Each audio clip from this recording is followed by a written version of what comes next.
Hello everybody, it's your boy Mark here, and we're going to be hopping right back into SC2VN. Now, in the last episode, we finally figured out what the mysterious players looked like, and, well, we surprisingly found out it's a female player. Hoorah!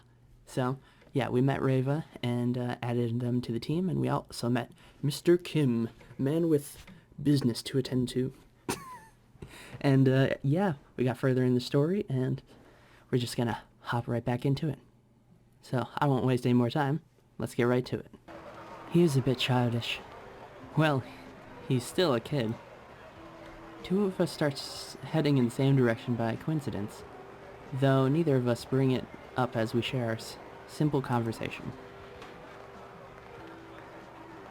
I ask about her build orders, she asks me about foreign tournaments.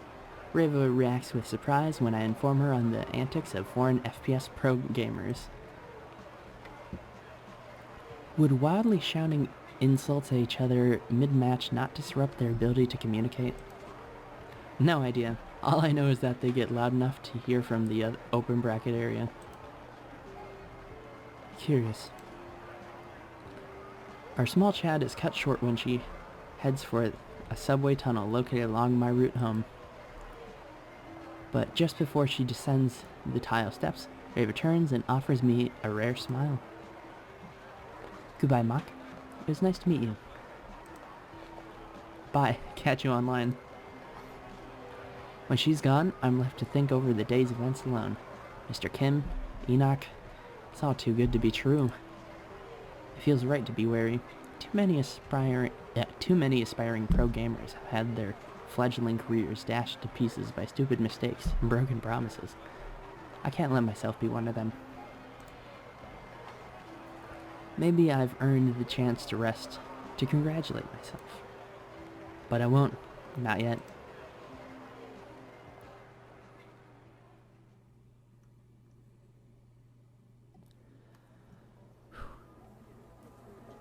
Lately, the streets haven't seemed so foreign or confusing.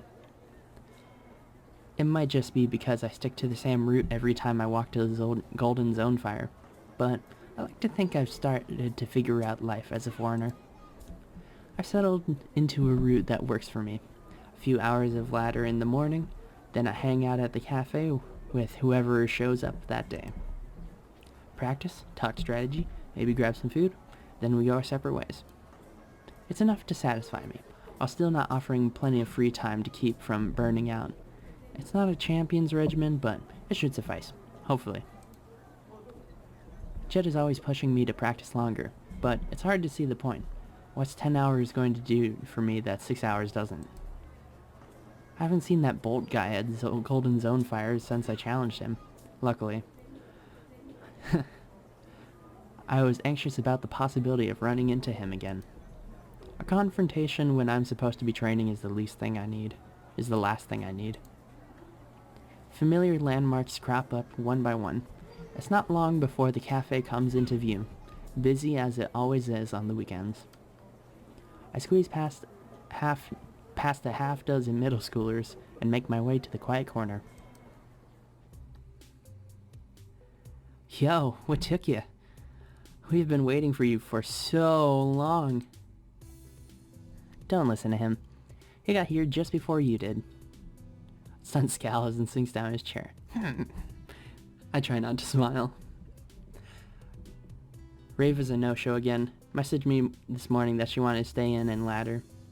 Is a cell coming? I know Crash has Team League tonight. Nope. He mentioned that he has some last-minute build prep to take care of. Who are they playing again? Kai and E, I think. Kine? I think. Right. There are a lot of advantages for players on a team. Recognition, housing, practice, salary, but getting to play in Team League is one of the biggest perks, period. A lot of young StarCraft talent breaks out in VSTL. Matches against top players are usually rare for those that aren't qualified for VSL, but not in Team League. For an amateur, a win there is more than a sign of good things to come. A win there is more than a sign of good things to come. Did Estelle tell you anything about his team's plan? Jet shakes her head before successfully snatching Stunt's phone out of his hand. She rolls it into space between her fingers and turns back to me. That grin, jeez.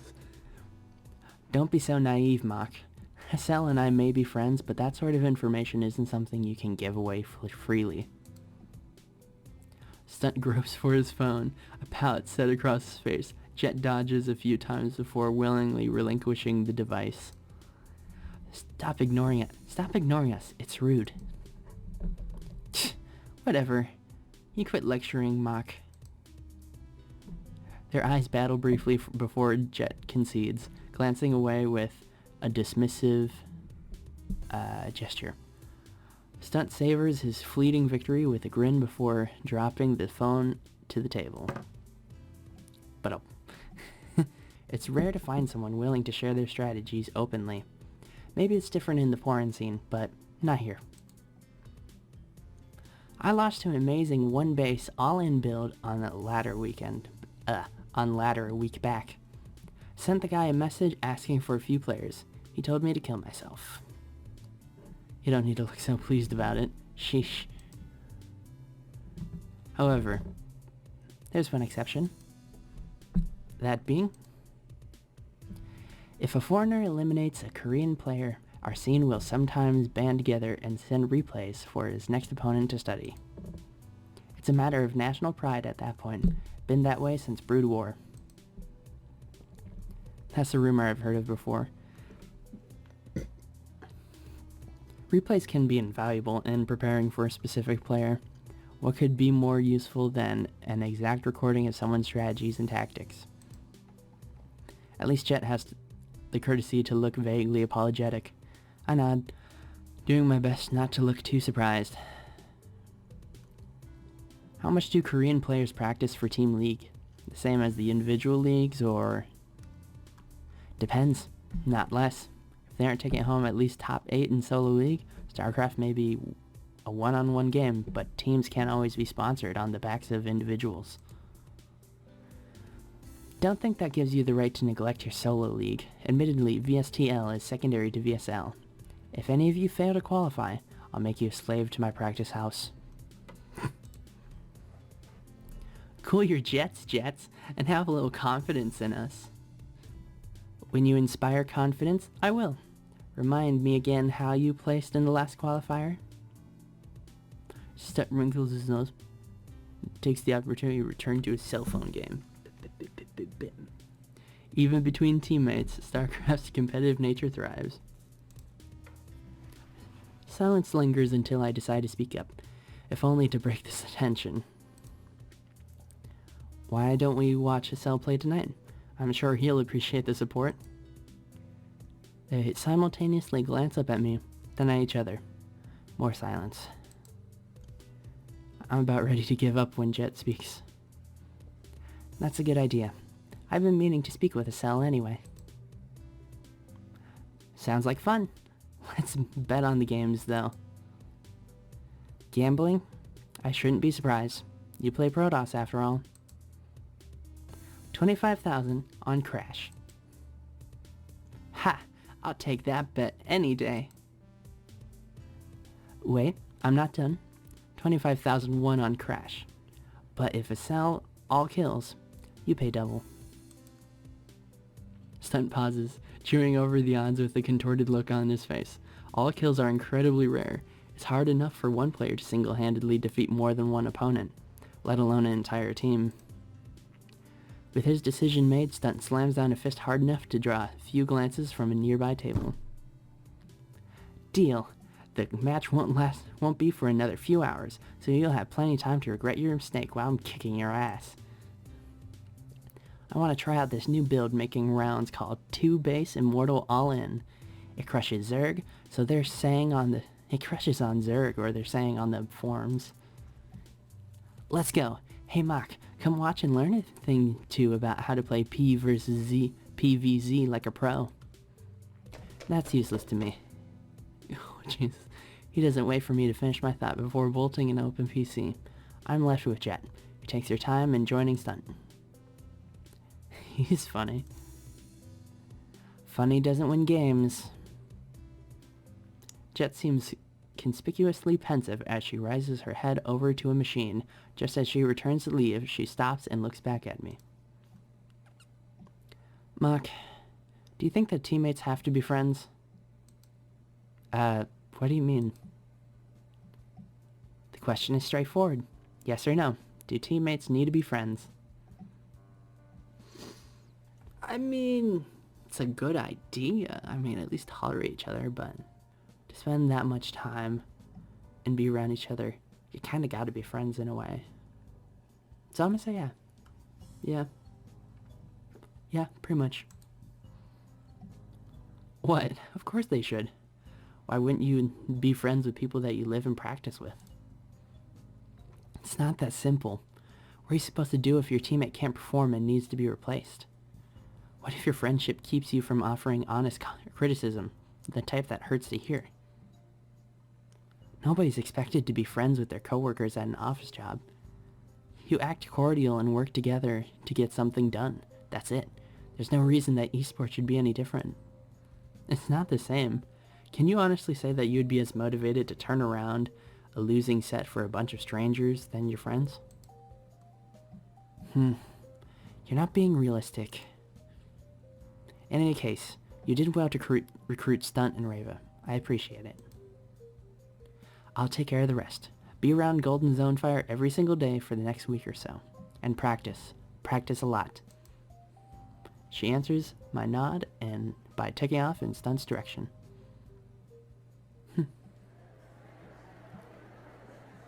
Where is she? After all it took to convince her, Rava better not have changed her mind without telling me. Maybe she's the type to always be running late. This is the first time I've been back at the VSL studio since the qualifier. Rava's not the only one who feels out of place. I'm just about to send her another text when I catch the top of her head coming up the stairs. Got lost in the subway again? My apologies. This is my first time at the VSL studio. Oh, really? You've never tried to qualify or come to spectate? She shakes her head. That's a huge surprise, considering she's local. It's easy enough to follow the VSL online, but nothing beats the live experience. Watching the round of 4 in person was one of the first things I did here in Seoul. Jet and Sun are probably waiting for us. Come on. Nearly every seat in the spectator area of the VSL studio is taken. It's only with a wave from Jet that Rava and I are ushered to the back rows into our seats and over on the side. Stunton is seated beside Jet and acknowledges us with a smile. With how differently the 4 of us are dressed, it'd be hard for anyone to tell that we're actually on a team. Well, I guess it's technically we're not on a team yet. Not officially, anyway. With a thought on our mind, I looked at Jet and keep my voice low. Do we have a uniform planned? Oh, hell yeah. I want a team jacket. The uniform we pick comes out of the team's war chest. It's stupid for us to splurge when we don't have any results. Stunt's longing stare doesn't fade until Jet focuses the glare in his direction. The production crew is busy at work behind the scenes. There are way more VSL staff members than the stream lets on. People with clipboards and headsets pace the studio frantically, moving from the team benches to behind the booths and then stand back again. Sal sits on the end of the branch with the rest of the trash. Their coach, a balding man with small eyes, a red nose, and a clip-on tie, paces back and forth with his hands in his pockets and blazer. Most coaches are usually retired players or have management experience. This guy has got either the latter or nothing. It wouldn't surprise me to learn that he's never played a game of StarCraft in his life. The players of Team Kine sit on the opposite side of Kai Northeast. Their coach is far more subdued and one that I actually recognize. An old B-tier Brood War pro that aged out of his ability to compete. Stunt leans over Jet to whisper something. But before he can open his mouth, Victory Star League's theme song cuts in to announce that the broadcast is about to get started. Korean Star Leagues have a weird fascination with alt-rock. Same songs from my embarrassing freshman year playlist blast unabashedly to the stadiums of esports fans. This is bumping. Jeez. The crowd cheers die down only once the commentators give their introductions. When I look over my shoulder, I can see the table where they keep the two English casters. The duo is loved more for their laid-back banter than their game analysis. Not that it's anything I'd change. There's no way for me to hear them without getting a headpiece that'll make me look like a tourist. I'll have to settle for the Korean commentators. Welcome to VSTL. Today's the first match in an exciting duel between Crash and Kai Northeast. Both are very solid teams and have been around for the very beginning of StarCraft 2. I am eager to see whether or not they show us good games. This is the furthest that Kai Northeast has been since the beginning of the StarCraft 2 Team League. Crash will need to make it to the VSTL finals if they wish to share the accomplishment. Indeed, they have a challenging path ahead of them, but I am certain that they are capable of returning for their former glory. My thoughts are on the same. Only one of Kai Northeast's players remains in the VSL. What am I doing? So they should have plenty of time to practice for this match. Can the same be said for Crash? Certainly so. Crash's mind-up is well tested and proven in the VSL. It's a sure bet that they have not neglected to prepare accordingly. Well, there won't be any jokes about cartoons from the 90s, but I should stay pretty well informed about throughout the series. An array of multicolored overhead lights announced the first match. Polished motion graphics and meticulously collected player statistics whiz around the display at the front of the studio. The VSL studio really has hype building down to a science. Sorry, that song restarting sounded funny to me. Who do you think Crash is going to send out first, Jet? Not a cell, unless they want him getting sniped right off the bat. I nod. A common strategy in the team is to have mid-tier players spend all of his practice time preparing specifically for one heavy hitter.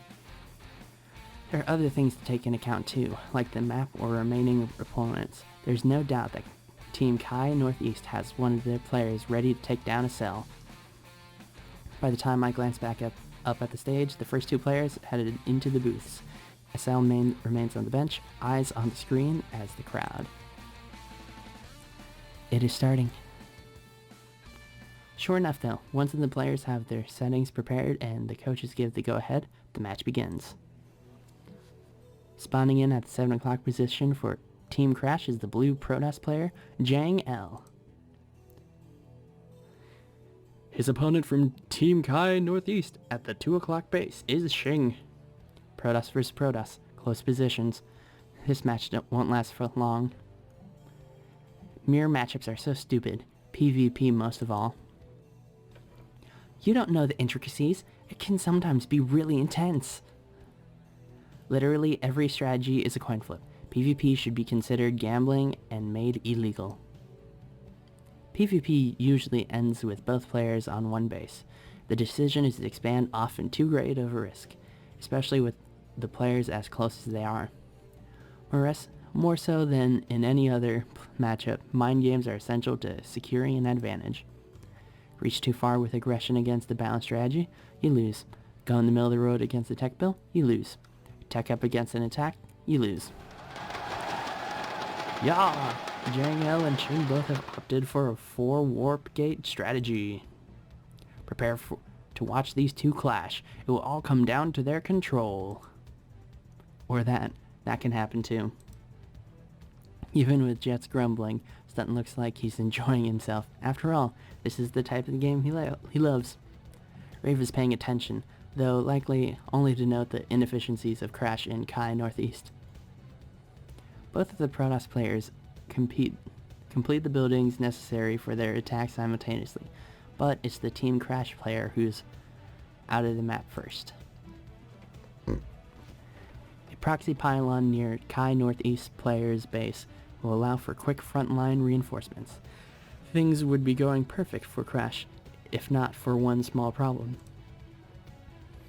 The attack was spotted. Rather than answer with his own attack, the Kai Northeast player is holding his units back at home, and he's hiding half of them in a small corner of his base. I realize what's happening just as the Crash player makes his move. Without the proper intel on his opponent, he feints a motion at his opponent's ramp in the hopes of learning what he's up against. But the Kai Northeast player doesn't even bulge. No force field, no panicked chrono boost, nothing. No defense at all. After a moment's hesitation, the Crash player charges up the ramp fully, confident, and he's caught his opponent for a moment of weakness. For a moment, it looks like the right move. He heads forward to disable the Kai Northeast infrastructure. He has his exit cut off. The Kai Northeast player reveals his hidden units and surges into Crash Course. Even though the battle begins with a 2 at even unit count, that force field preventing the Crash player's retreat also keeps his reinforcements from joining his main army. Despite some excellent unit control, the dwindling Crash army is devoured by the ambush.